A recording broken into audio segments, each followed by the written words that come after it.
Welcome to HDFC Bank Limited's Q3FY24 earnings conference call on the financial results presented by the management of HDFC Bank Limited.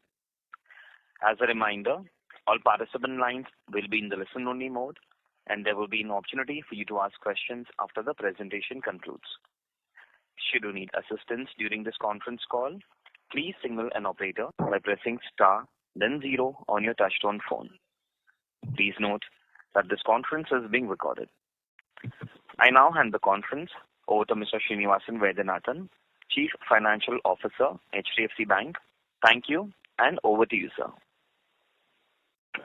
Okay, thank you, Neerav. Good evening and a warm welcome to all the participants. There is an earnings presentation deck published on our website. Please refer to it as appropriate. As you get to it, in the meantime, let's cover a brief on the macroeconomic environment that operated during the quarter before we review the earnings. We continue to see healthy domestic activity, economic activity driven by robust government spending, primarily in capital expenditure, improvement in domestic manufacturing, and resilient services sector performance. As you know, the GST collections grew 13% year-on-year. Manufacturing and services PMI continue to remain in the expansionary zone. On the consumption side, improved consumer demand driven by festive spending resulted in robust growth across various sectors. RBI kept its rate unchanged at 6.5% and retained its stance unchanged at withdrawal of accommodation and modestly reduced its inflation forecast in the second half of the year. As we look ahead, the economic environment is poised for strong growth. India's year-on-year GDP growth for financial year 24 is estimated at about 7%, and for financial year 25, GDP growth rate is expected to be around 6.5%, continuing to be one of the fastest growing major economies in the world. Let's go through the key factors for the bank's growth journey. Advances can be referred to in page 7 and 8. Gross advances are at rupees 24.7 trillion as of end December, reflecting the sequential momentum of rupees 1.1 trillion or 4.9%. Retail advances grew 3.3% quarter-on-quarter, primarily driven by strong performance in the mortgage business. Retail mortgage disbursements of rupees 460 billion during the quarter grew 18% over prior year. In the CRB business, it continued its strong momentum, registering quarter-on-quarter growth of 6.7%. Wholesale segments, excluding non-individual loans of HDFC, grew 1.9% sequentially. Non-individual loans of HDFC aggregated to 0.99 trillion as compared to 1.03 trillion as of last quarter end. Focus on the granular deposit continues. Looking at pages 7 and 9, total deposits as of December end amounted to rupees 22.1 trillion, primarily comprising of retail deposits, which is at 84% of total deposits.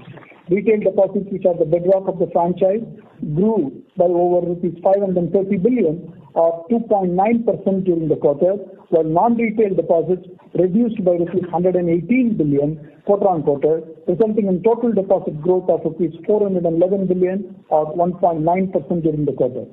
Current account deposits ended the quarter at rupees 2.6 trillion, registering a growth of rupees 80 billion or 3.2% sequentially, or rupees 280 billion, 12.3% over prior year. Savings deposits as of December end at rupees 5.8 trillion grew rupees 99 billion or 1.7% sequentially and over rupees 440 billion or 8.3% year-on-year. Overall, CASA deposits ended the quarter at rupees 8.4 trillion, resulting in a CASA ratio of 37.7%. Term deposits aggregated to rupees 13.8 trillion as of December end and grew by rupees 232 billion or 1.7% during the quarter. On the distribution footprint expansion, referring to page 10, it reflects our branch network, which stood at 8,091 outlets as of December end. Overall, there has been an increase of 908 branches over the last 12 months. During the quarter, we added 146 branches, which is at the rate of 1.6 branches per day. Payment acceptance points are at 4.8 million and year-on-year growth of 25% as adoption of Vyapar app builds momentum. In CRB, our rural business reach expanded to 210,000 villages, a growth of 60,000 villages over last year. In the customer franchise building, we added 2.2 million new customer liability relationships during the quarter and around 7.4 million relationships so far in the current fiscal year. Our customer base stands at 93 million customers. This provides an opportunity to further engage and deepen our relationships. In order to position us for greater engagement, we have added 41,000 employees over the last 12 months and 10,000 during the quarter. On cards, we issued 1.6 million new cards in the quarter. Total cards base stands at 19.9 million. You'll see on page 11, balance sheet remains resilient. LCR for the quarter was 110%. Capital adequacy ratio was at 18.4%. Tier 1 ratio at 16.8%. Let's start with net revenues on pages 12 and 13. Net revenues for the quarter were at rupees 396 billion, grew by 25.8% over prior year. Net interest income for the quarter, which is 72% of net revenues and is at 285 billion, grew by 23.9% over prior year. The core net interest margin for the quarter was at 3.4%, and on an interest earning asset basis, net interest margin for the quarter was at 3.6%, both flat to prior quarter. Getting to the details of other income on page 15, total other income was at 111 billion. Fees and commission income, which is almost close to two-thirds of the other income, was at rupees 69 billion and grew by 15% over prior year. Retail constitutes approximately 94% of fees and commission. FX and derivatives income at rupees 12 billion was higher by 12% compared to prior year of 11 billion. Net trading and mark-to-market income were at 15 billion for the quarter. Prior quarter was at about 10 billion. Other miscellaneous income of rupees 15 billion includes recoveries from return of accounts and dividends from subsidiaries. Referring to page 16 on operating expenses for the quarter, which were at 160 billion, an increase of 28% over prior year. Cost to income ratio for the quarter was at 40.3. Cost to assets was at 1.9%. Coming to the asset quality on pages 17 to 19, the GNPA ratio was at 1.26% compared to 1.34% in prior quarter and 1.23% prior year. Out of the 1.26%, about 15 basis points are standard, but the core GNPA ratio is at 1.11. However, these are included by us in NPA as one of the other facilities of the borrower is in NPA. Net NPA ratio for the quarter was 0.31%. Prior quarter was at 0.35%. The slippage ratio for the current quarter is at about 70 billion or 26 basis points. Last quarter was at about 78 billion. During the quarter, recoveries and upgrades were rupees 45 billion. Write-offs in the quarter were at about 31 billion. No sale of NPA accounts during the quarter. On the provision side, total provisions reported were around rupees 42 billion, and excluding the contingent provision, it was rupees 30 billion as against rupees 29 billion during prior quarter and rupees 28 billion for the prior year. As I just mentioned, the total provisions in the current quarter included additional contingent provisions of approximately 12 billion, and it is pertaining to investments in AIF on a prudent basis. The fair value of the AIF is up by rupees 5 billion, but 100% provisions are being taken at book value. The core specific loan loss provision for the quarter was around 26 billion as against 25 billion in the prior quarter. The provision coverage ratio was at 75%. At the end of current quarter, contingent provisions and floating provisions were approximately 154 billion. General provisions were 105 billion. The total provisions comprising specific, floating, contingent and general were about 159% of gross non-performing loans. This is in addition to security held as collateral in several of the cases. In addition, the bank holds contingent provisions of rupees 12 billion on a prudent basis towards AIF, as I just mentioned. Floating contingent and general provisions, excluding the contingent provision on AIF, were about 105 basis points of gross advances as of December end. Coming to credit cost ratios, the total annualized credit cost ratio for the quarter, excluding the contingent provisions I just referred, was at 49 basis points. Prior quarter was also at 49 basis points. Recoveries which are recorded as miscellaneous income amount to 13 basis points of gross advances for the quarter as against 16 basis points for the prior quarter. The total credit cost ratio net of recoveries was at 35 basis points. in the current quarter as compared to 34 basis points in the prior quarter. The profit before tax was at 194 billion, grew by 19.8% over prior year. After the rupees 15 billion of tax provisions no longer required, consequent to the favorable orders received, net profits after tax for the quarter was at 164 billion, grew by 33.5% over prior year. Summaries of subsidiaries can be seen on pages 21 to 26. On HDB, to cover on HDB, the quality of the book continues to see sustained improvement with a gross stage 3 at 2.25% as of December against 3.73% as of prior year. Provision coverage on stage 3 books stood at 68%. Profit after tax for the quarter ended December increased to 6.4 billion against 6 billion for the quarter ended September 30. ROA and ROE annualized for the quarter of December stood at 3.1% and 19.9% respectively. Earnings per share for the quarter was at rupees 8.04 and book value per share stands at rupees 164.6. Now getting to HDFC Life on an IGAAP basis, the profit after tax for the quarter ended December was at rupees 3.7 billion, grew 16% year on year. India embedded value at rupees 451 billion, improved 20% compared to prior year. On AMC, quarterly average AUM at rupees 5.5 trillion, grew 24% year on year. Profit after tax for the quarter amounted to rupees 4.9 billion, registering year on year growth of 33%. Earnings per share for the quarter was at rupees 22.9. HDFC Ergo on an IGAAP basis, profit after tax for the quarter ended December was at 1.3 billion, registering growth of 6% year on year.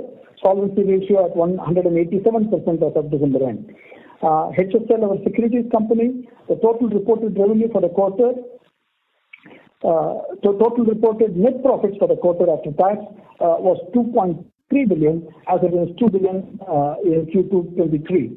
Earnings per share in the quarter was rupees 144 and book value per share stands at rupees 1,253. On ESG, keeping up with our CSR commitment, the bank has undertaken multiple projects across India with the aim to address critical developmental issues such as sustainable livelihood, education, soil and water conservation, and key ratings and awards are on page 27 for reference. In summary, our results reflect robustness and growth across various parameters, driven by employees passionately working with our customers to execute the business model. This has resulted in advances growth sequentially of 4.9% and 2.9% sequential momentum in retail deposit growth. Profit after tax for the quarter increased by 33% versus prior year, delivering return on asset in the quarter of about 2% and return on equity of about 15.8%. Earnings per share reported in the quarter is at rupees 21.6 on a standalone bank level and rupees 22.7 at the consolidated bank level. Book value per share on a standalone basis is at rupees 556 and on a consolidated basis it is at rupees 576. With that, may I request the operator to open up the line for questions, please? Thank you very much. We will now begin the question and answer session. Anyone who wishes to ask a question may press star and one on their touchtone telephone. If you wish to remove yourself from the question queue, you may press star and two. Participants are requested to use handsets while asking a question. Ladies and gentlemen, we will wait for a moment while the question queue assembles. Participants, you may press star and one to ask a question. The first question is from the line of Mahrukh Adajania from Nuvama. Please go ahead. Yeah, hi, good evening. So I have two questions. Good evening, sir. So I have two questions. Basically, the first one in general is on deposit growth. So in general, there's a lot of noise around RBI having a discussion with banks on LDR. Plus, deposit growth has been very, very tight in November and December, irrespective of whether you've had a discussion with RBI or not. So how do you view deposit growth and LDR from here on? If you could give us some sense, target or guidance on how LDR will pan out, or what LDR are you looking at in FY25? And a related question to that is that if deposit taking remains tight, irrespective of the LDR debate, then what would you choose? Would you choose to offer higher rates compared to competition because your ask rate for deposits is on the higher side now, or would you choose lower margins? Okay. If the deposit situation remains like this for say 2 quarters? Okay, yeah. Thank you, Maureen, for asking. If I miss anything, come back. But let me start with your first one in terms of the deposits and the CD ratio itself, right? Probably it addresses the broader points that many of them will have. If you think about, first of all, any conversations with the RBI is confidential and it is between the regulator and the bank. So we will not be able to talk about any individual conversations or anything. Right? So we keep that to the side. But that's not your main point. Your main point is in terms of the rate of growth of deposit as well as on the CD ratio, given where it is. So let's talk about that. Now on the deposits, if you see, on the first thing on the deposits, I do want to mention that how we approached it here. At an overall level, our deposits grew by 411 billion. At the overall level, our deposits was at that level that we grew. I'm closer to the mic. I think somebody is saying they can't hear. So 411 billion, that's the total growth that we had. Within that, if you see the retail deposit growth, 530 billion and 2.9% during the quarter. However, the non-retail deposit reduced by 118 billion, rupees 118 billion quarter on quarter it reduced. Almost 3.3% reduction sequentially in the non-retail deposit. Again, very price sensitive. We chose not to participate and get that price thing up. And we wanted to focus more and more on granular there. So that's one. And if you think about the individual component of various deposits, I talked about the current account growing at 3.2, and within the current account, the retail current account constitutes 72% and has been growing 3.8% sequentially. And the savings account deposits, I will come back and talk about the savings as such. Right? There is something on the savings which is we need to see that, right? Where you are seeing 2 things on savings. One, given the rate where we are in peak, there is a preference for time deposit. 2, in terms of the spend, we are seeing good amount of spend that is happening from the customers. In our own base, we can see 18-20% spend from on the issuing side, on the acquiring side from a cards point of view. So people are spending. And one other measure we look at it is our aggregate of our card customers, what is the balance that they have. Right? If you look at the card ANR versus the deposits against it, almost 5.4 times they have. Right? That means for every 100 that I have as my card balance outstanding, I have 5.4 times that in my saving in my deposit account in the bank. So there seems to be more spending room there to go. So that's one. And from a rate cycle point of view, and how do you overcome that is to get more customers. I talked about 2.2 million customers, 7.4. These are the kind of what we have. Now coming to what does it all do from a deposit growth? Hello, sir. Yeah. I'm here. So I'm getting, you can't hear? Can you hear? Maru, can you hear us? Okay, I'll go ahead, probably. You can hear me, Neeraj? Yes, sir, I can hear you fine. Yes, Maru, okay, now you're audible. So getting to our CD ratio as such, right? Yes, the LDR, which is the CD ratio that you alluded to, is a little more than 110% as we close the quarter. Over a period of time, if you see in this quarter, how did we manage the balance sheet?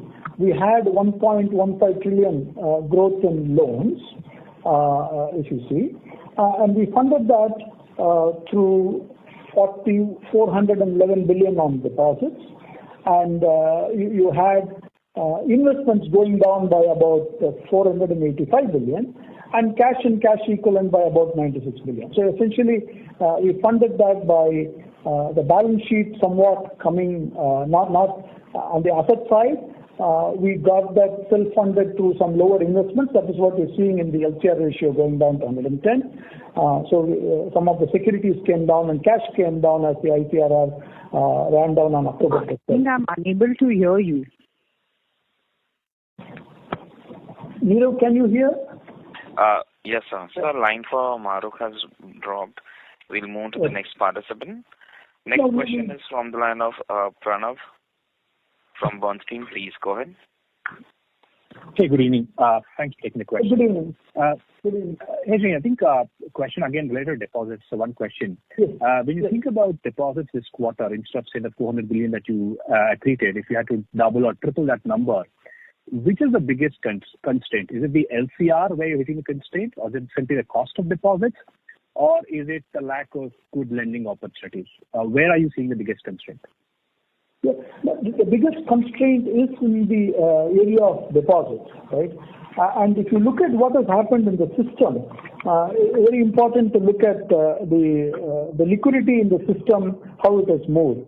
If you see, it has been positive ever since Q1 20. The system liquidity has been positive since Q1 20, and now it has moved to a negative territory. All the way, if you look right now, this is the first quarter, full quarter, that Q3, that it is a negative 664 billion, right? That's the negative situation the quarter system has gone down by. That's the average that you are seeing.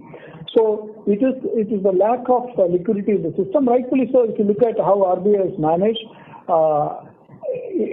there is no rate change that has happened, but the inflation that spiked 4 months ago, 5 months ago, has been managed through liquidity constraints, right? Through working on the liquidity side. That is what has happened on a temporary basis.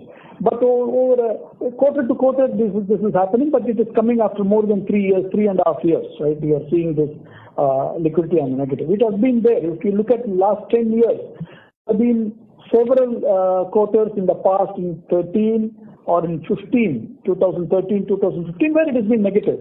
But this order of magnitude negative is very recent. In the last 3 months, it has become negative. So that deposit is an important ingredient. That is the important constraint to grow, right? And we are at it. And within that, I will tell you, retail has done reasonable. We would have liked retail to do 50% more, 80% more than where we did. But it is the wholesale, if you see, not just lack of growth, it's a degrowth in the non-retail on the deposit side. That is where it is very price sensitive. We chose not to participate in that price as much as possible. We have avoided that so that we can consume some liquidity that we have and at the same time make progress on the asset side. But that can't continue for long, as you know. LDR ratio is at 110 something. So we do need deposits to be kicking in for the loans to be operating. That also answers what Mark was asking. Very similar thing that you're asking. Yes, we do need the deposits to be coming in. Okay. Thanks, Jane. Thanks. That's all. Thank you very much. Yeah.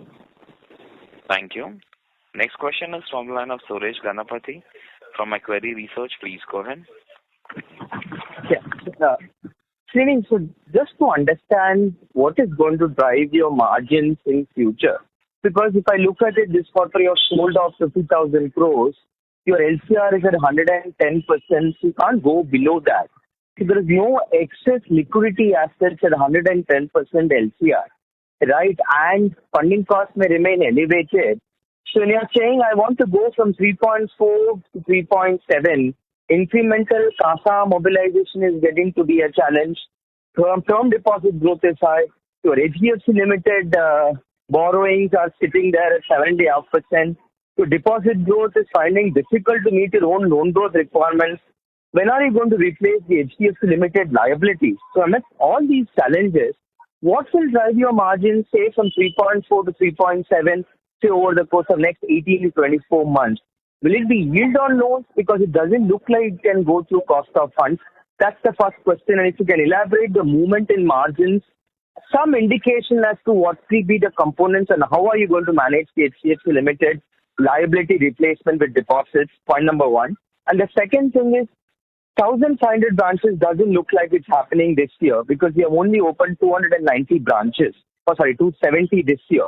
So going to fall short of your 1,500 branches target by a wide margin. What is the thought process there? Over to you, Srini. Okay, yeah, thank you. I'll take the second one first, topically. From a branches point of view, yes, there are little more than 500, 550 branches in the pipeline as we close the quarter, and we are targeting somewhere maybe 800 to 1,000 branches or so, right? If we do 1,000 branches, it would be good. There is more than 500, 550 branches are in the pipeline. So that's something on the branches. 1,500 is not something that will happen by March, right? 1,000 is something that is possible, but at this time we are having about 500 plus in the pipeline. That's 570 more precise in the pipeline. The second aspect of it is in terms of your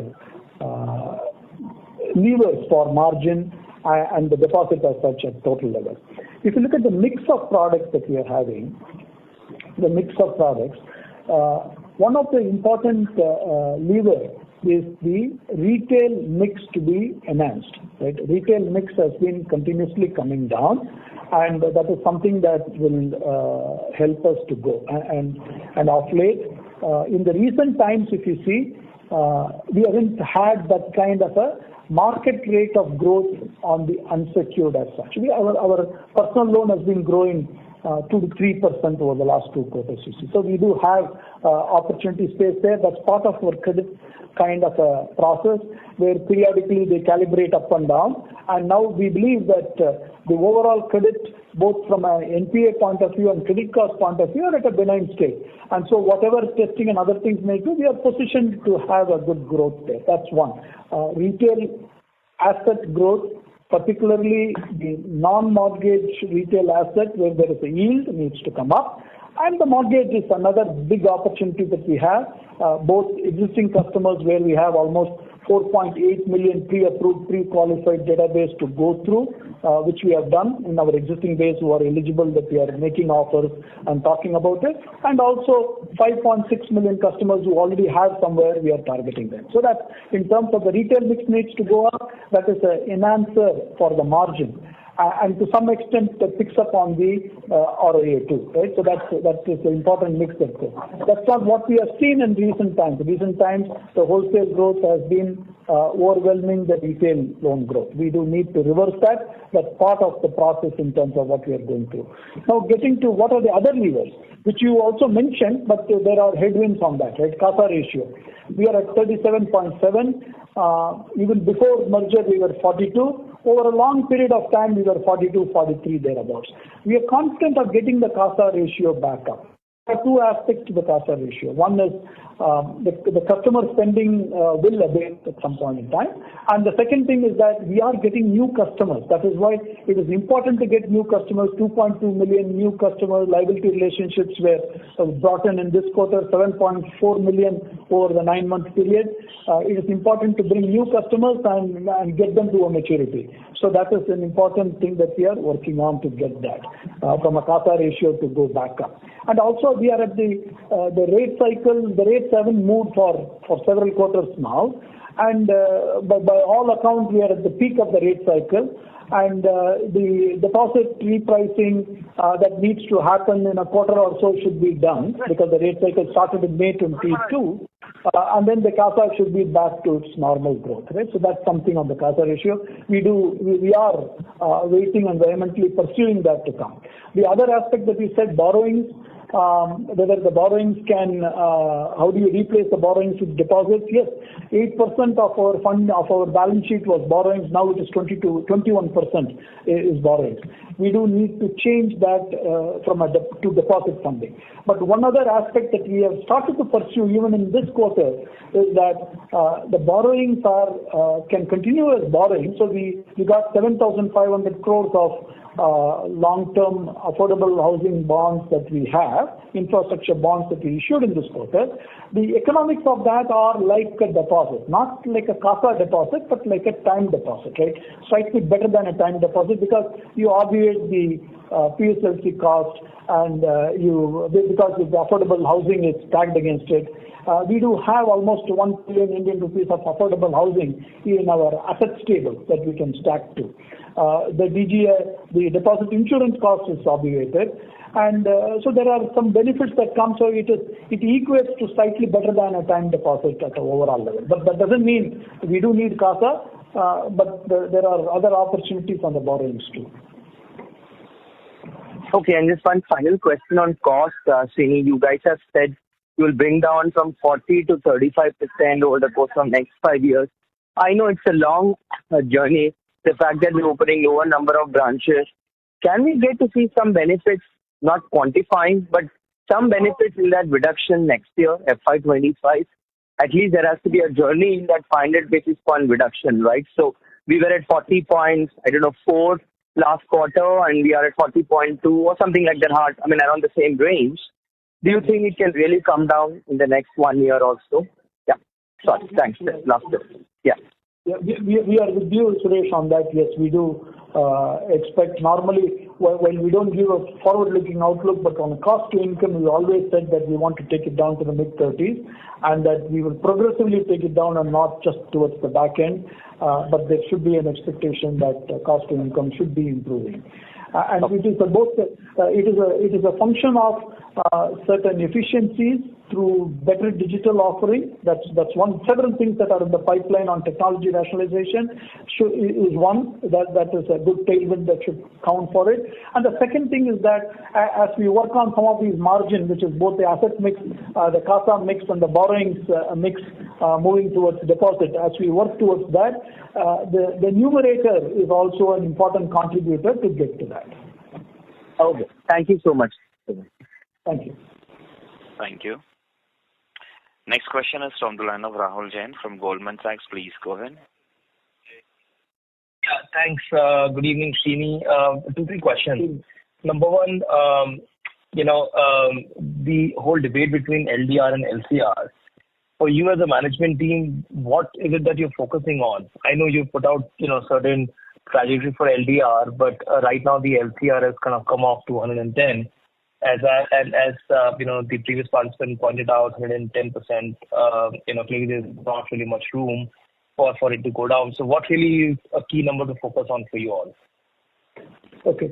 So, listen, both are important. It's like you need to walk and chew gum, right? You need to do both, which means LCR, we have said before that we'd like to operate between 110 to 120.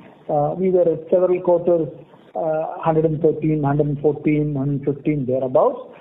Then for a quarter we went up, and then we have consumed as we see in this quarter we have consumed, right? So it is important around that level to keep that level of cushion to some extent, right? That's one on the LCR. LDR is important, right? We do want to ensure that the mix of funding moves more towards deposits. So LDR is important from that sense. And if you see currently 110, then if you look at where can this go? Where can this LDR go? You know that if you look at our LDR prior to merger, it's very important, right? It's a recent discussion that is developing. Prior to merger, our LDR was at 85, right? Then now it's at 110. And if you remove the merger effect of the assets and the deposits on this, the LDR is more like 89, right? And if you look at our historical range of what the bank has operated LDR over a long period of time, around that 85, 87, that kind of a range, that's where we operated. Historically, if you think about our LDR, that's where we operated. And today, if you strip out the merger effect, it's about 89. So essentially, the LDR is a function of what has happened on the merger. It's about 2 quarters run on the merger, we have run through 2 quarters. and we do have a kind of a path where we do want to replace borrowings with deposits and grow further loans with the deposits. That's the kind of a thought process. And so you should expect that the LDR to go down progressively over several quarters to come. Yeah, the reason why I asked this question also, Srini, is because, we've bottomed out on LCR, as in it can't really go down any further. LDR is clearly elevated. So clearly loan growth outlook and the visibility thereon is looking a little difficult given the environment that we are in. So what do we prioritize, growth or margins? If we prioritize growth, then clearly the loan growth has to come off for us to start, bringing these ratios up, to a more acceptable range. Or if you have to grow, then margins clearly takes them out because you'll have to offer or maybe increase the deposit rates further. So how are you just planning to balance the two? Okay. So I do want to one thing mention, right? We are not caught up and we are not into one level of rate of growth as such, right? If you look at our rate of growth, there are sometimes we are slower, sometimes we are faster. But all we have done is that over a period of time, we have always doubled in every 4 or 5 years. That's what we have done, right? Quarter or even a year can be different, but over a period of time, that is what we have done. So growth is not something that we are caught up with saying this is the rate of growth that we want. Over a period of time, we want to, because that's the investment we have done, we need to harvest returns of those. So we are focused on returns. So that takes you to the margin, right? We focus on margin or growth. We certainly do not want growth for the sake of growth. If you look at our wholesale growth, we had 1.9% in the quarter. Enough demand was there. There were several banks undercutting and taking, and we let that move on. Right? We don't need to be participating. If it does not give returns, we don't want to be there. And so that's something that we are focused on. We want to do the products that are going to give us the returns. Now, on the margin, very important that you talked about the margin. Margin is important, but the first passing is about the returns. What does it give from an overall ROA point of view? That's the first part. Then it comes, because when you do a product pricing or a product choice to a customer, we're looking at returns more than the margins as such. Margins, to the extent that the mix appropriately gets calibrated, the margins. So for us, we have never had this margin conversation because our mix has been predominantly retail, and the retail rate of growth over a decade, if you see, has always outstripped wholesale. So there was not a necessity, there was no conversation about any margin because it comes with a hefty margin and it comes with a credit cost also. And our credit cost is at a very benign state of sub 50 basis points right now. And if you look at our credit cost adjusted for the mortgages, you'll see that the mortgages, because of the denominator and the low loss rate, when credit cost, what is the mean on the credit cost? Call it 70-80 basis points. That's the mean, and pre-mortgage merger 110 basis points. So what due to the mix change that has impacted the margin, that has come through in the credit cost line. So certainly we are focused on profitable growth. That is, I hope that answers you in some manner that you are trying to seek. Sure.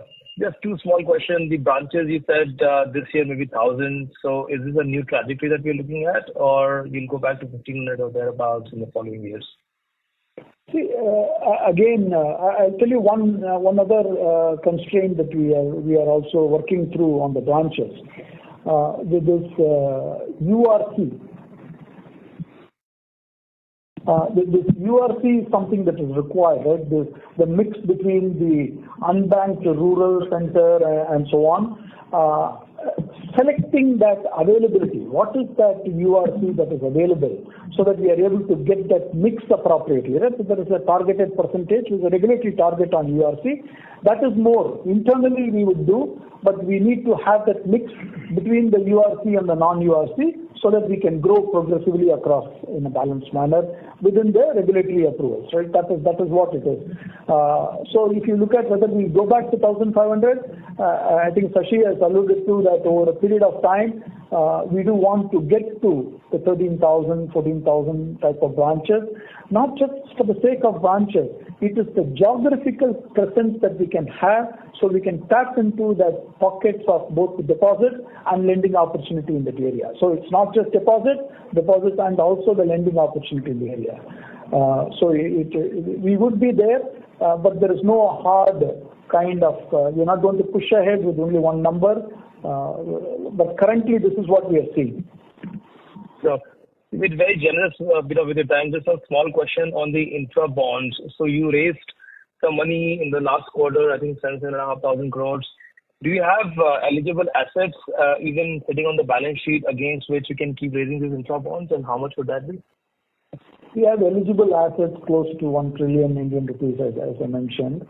So that's part of which is it can have a qualification in the sense that you may have PSL benefits because you will take it off the top line to the extent that you're able to tag the bond and the affordable housing, and you will get the other benefits that I mentioned, that the cost on the PSLC or the deposit insurance, those things are obviated. But still, any day you need CASA, but to the extent that there are time deposits, this economics is better than, even slightly better than the time deposits due to these. Yes, there are enough asset room. If that is the question, do you have enough assets on the asset side to face off against this infra bond? Yes.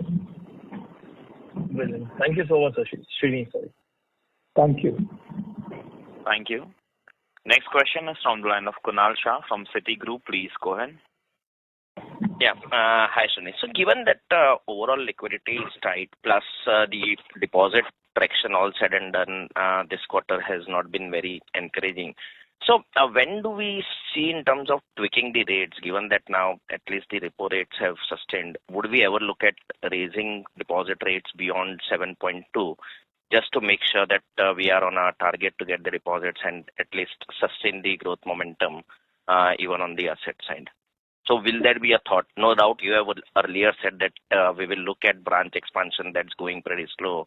Even in terms of like activation of the field force, still not that great response. So at what time do we look at tweaking the rates just to ensure the deposit traction is what we were envisaging earlier? Yeah. Okay. See, deposit pricing is not a tool that we are having in our sales and relationship process, which means it is not a driver. The conversation would never go to say, I am the best price to deposits, come here. It's not a conversation, because that's how, if you look at some of the comparative pricing on our deposits with our peers, we are more or less in that line, right? With our top peers, that's the kind of a pricing that we are positioned in. We're not trying to differentiate on the pricing, we're trying to differentiate on other offering features. That's one on that. Second, in terms of the market share, you touched upon the growth rate and the market share. I do want to allude to say that we do believe that on an incremental basis, 18-20% market share, we do garner, right? That's part of whatever is the size that we have got, whatever is the level at which we are growing, we continue to maintain that superior rate of growth to the market, gaining market share on an incremental basis, getting that in the high teens to 20 type of incremental market share. Rates are not at play. We are not, and that is part of the reason why our non-retail deposits grew by 3.3% in this quarter. Yeah. Okay. And secondly, with respect to tax write back, so last time when there was a write back, you indicated that maybe it might not repeat and we should see it normalizing towards 25 odd %. But that benefit is still continuing. So if you can highlight in terms of, is it expected to continue? What is actually leading to this kind of, or maybe a lower tax rate, I would say, or maybe this is like the investment gains which have been there. It's on that count. If you can just highlight that, yeah. The tax benefits that we booked in are consequent to two things. One, there were certain favorable orders received relating to HDFC limited past assessments. So that's one. And two, there were some favorable orders received relating to the bank for the past years. So that is based on those assessments, we have determined that certain provisions are no longer required. and depends on time to time, and there is no such kind of a routine timing that I can predict when these orders come and when but yes, these are episodic from that sense. Orders we assess, and in this quarter we have had 2 of them like that. Okay, so all orders which have been received, which have been favorable, they are more or less accounted for now, and there is nothing which is pending. Okay. Okay, and lastly, if you can highlight in terms of the maturity of the borrowing, HDFC Limited borrowing over next 1 year, which is falling due, okay, and any quarter we would see any kind of a volatility in maturity.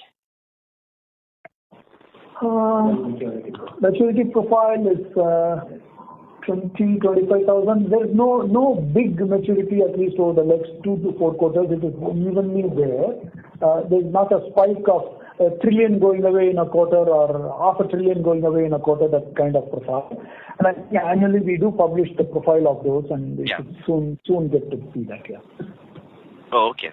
Okay. Good. Yeah. Thank you. Thank you. Next question is from the line of Chintan Joshi from Bernstein. Please go ahead. Hi, thank you. Can you hear me? Yes, Chintan. Hi, go ahead. Yeah. Hi, Srini. So can I go back to the LD ratio discussion? Yes.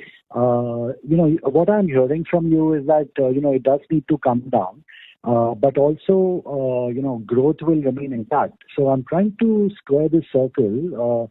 How, the only way borrowing LD ratio improves is if you grow deposits faster than lending. Is that what we should expect, by FY25? And the pace of that, if you can talk about, do you have some target in mind, or do you look at market conditions and do your best? How should we think about this? No, good. Thank you. But one thing I do want to mention is that the growth rate, sustainability of the growth rate is not irrespective of what the CD ratio is. CD ratio has to improve, right? As I mentioned, typically we have been in that mid-80s to high 80s. The merger took it to where it is today, past 100, and over a period of time we do need to bring it down. So we can't keep the CD ratio to be growing all the time. That's not a proposition that we are envisaging.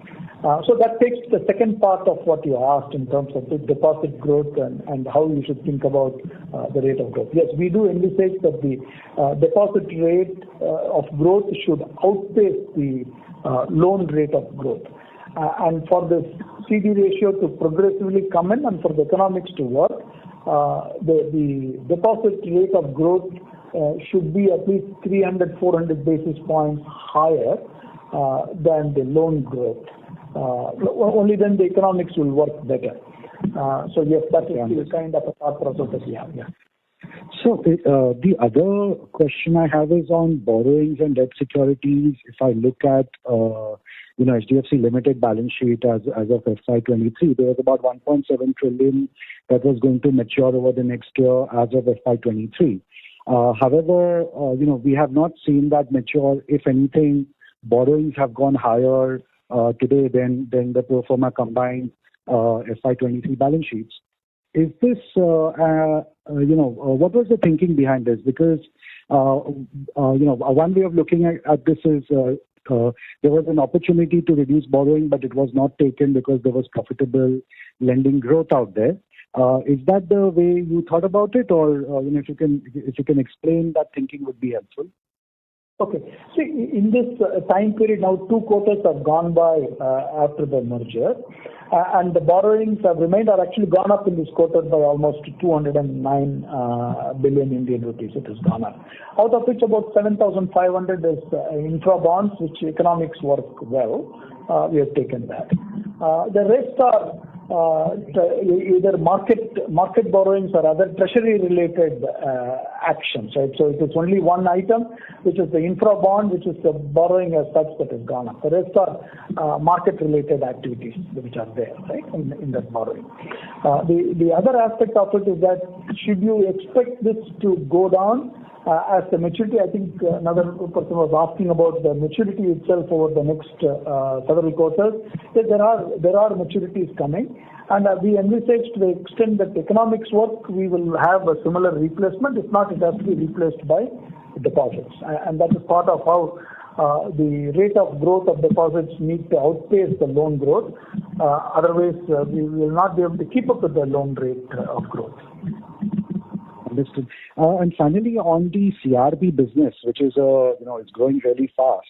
What is the overall lending yield of the CRB loan book, so that we can understand, what is the mix impact on the overall lending yield from the CRB, given that it's growing so fast? Okay. See, the CRB yield comes in about between 9 to 11% depending on product. There are certain products that go above that, there are certain products which are around that 8.5, 9, but on an average it is slightly above 9% type of yield at an aggregate level. But there are several products, as you know, within the CRB segment, from business banking to emerging corporates to agriculture loans to SLI loans, to the commercial vehicle and so on and so forth. So they got different price points, but on an aggregate average, if you look at it, it's north of 9%.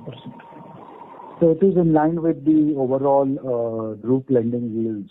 It's not above the average of the balance sheet. It is in line with it.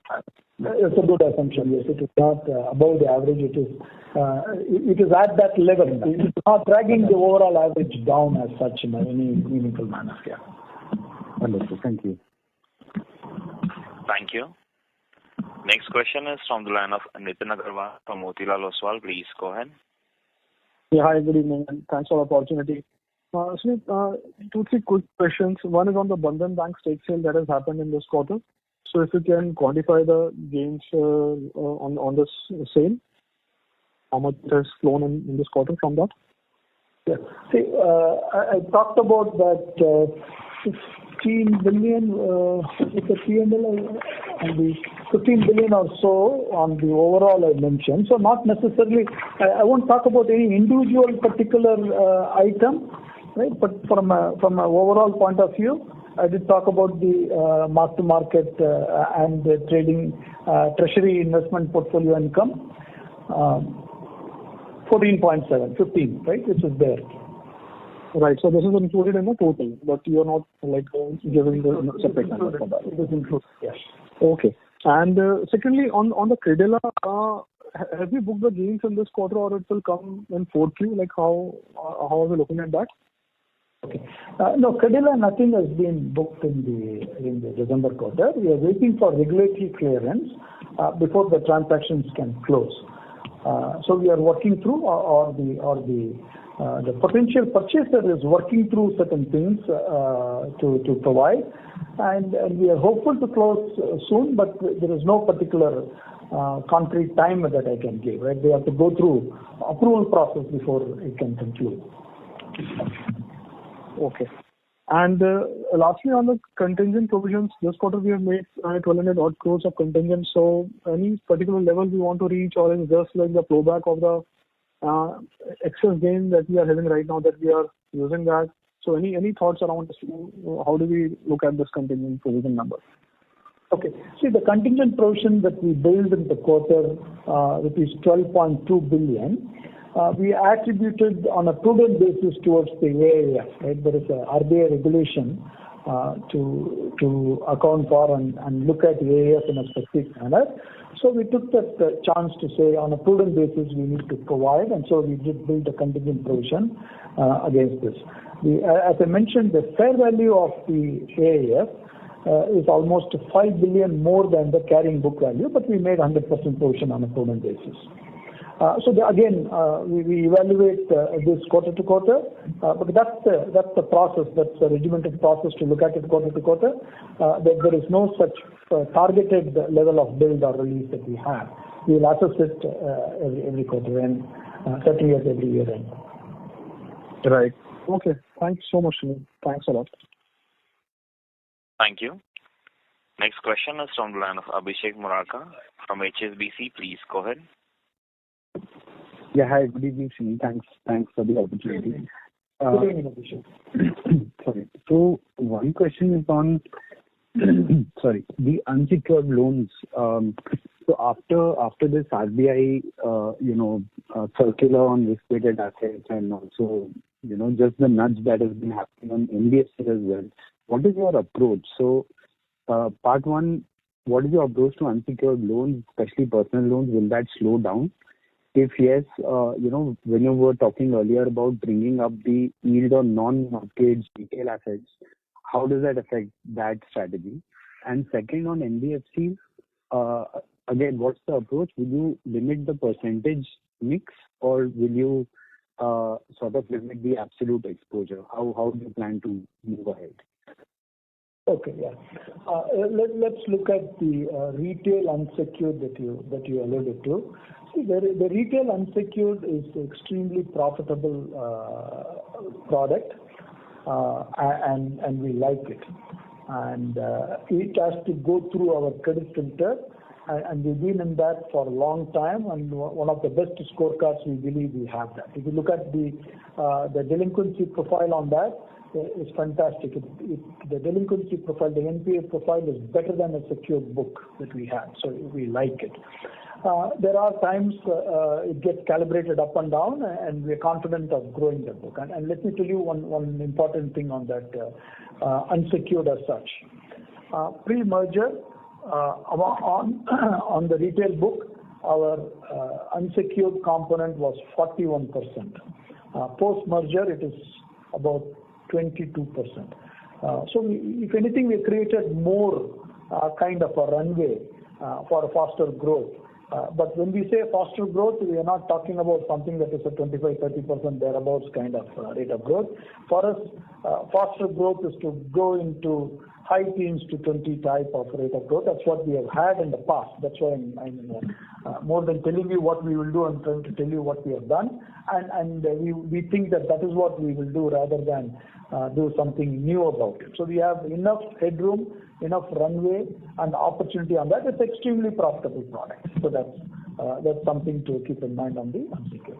NBFC, our approach to NBFC has always been one, for PSL lending, we do want that.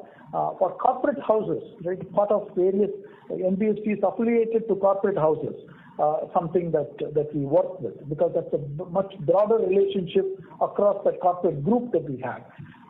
So that's it's quite profitable, and we like it, and we work through that. One thing that I do want to mention is that yes, the risk weights do add in terms of the capital that is required for it. Irrespective of that, we look at the profitability. They are quite highly profitable at the enhanced risk weight, both ROA or ROE that you see, and we like to go with that. So there will be no sort of approach to limit the, let's say, percentage of overall exposure to NBFCs, in light of whatever nudges have come from the regulator, or caution, let's say, that would have come. Correct. The way to think about it is that where it is to be directed lending, which is priority sector, is number one preference. Right? And by the way, some of our NBFCs are government sponsored NBFCs. Right? So, and they are not into consumer lending at all. So I do want to distinguish. Of course, the circular does not distinguish between different categories of NBFCs. So our NBFC does not necessarily need to be lending only to consumers or of segmentation which is lower than the bank targeted segmentation for lending. No, NBFCs are also government sponsored, government linked NBFCs are there where we have a good relationship with them. Okay. And just another one on the cross-sell, at the time of the merger, we were talking about how, you benefit from cross-selling, your products to the customers who are coming into the fold. How do we track that, and when do we start seeing those cross-sell benefits? Either in terms of higher retail fee, or can you start disclosing some sort of cross-sell metrics? So how do we track whether that's really accruing or it's taking time? Very good. But thanks, you touched upon that. I'll give you one, and I'll tell you 2-3 things that we will start to publish and show to you. One is that we said we want savings accounts. Right? That's one, because we want to offer the bank not just a mortgage product. So if you look at 1 month, the last month of December, right, we in October we showed to the broader world in terms of how various digital approach that we have taken to offering this bundling of products. Savings account is an important part of that product suite that we offer.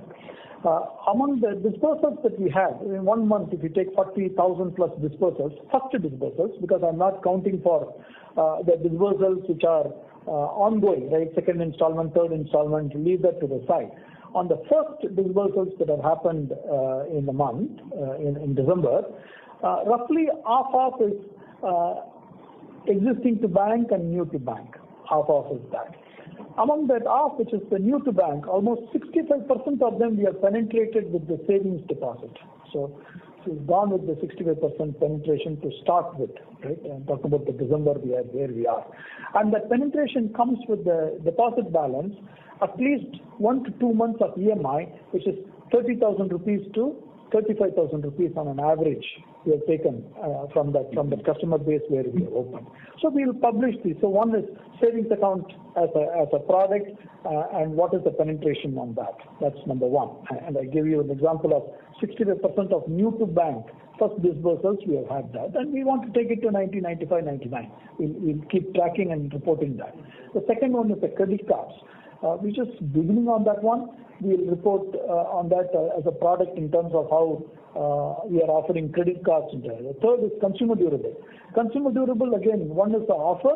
The second one is the drawdown, because the customer will not, we will make that offer on the consumer durable. The customer will draw down a month or a quarter or 6 months later as the house is ready for the person to move in and do. So, and then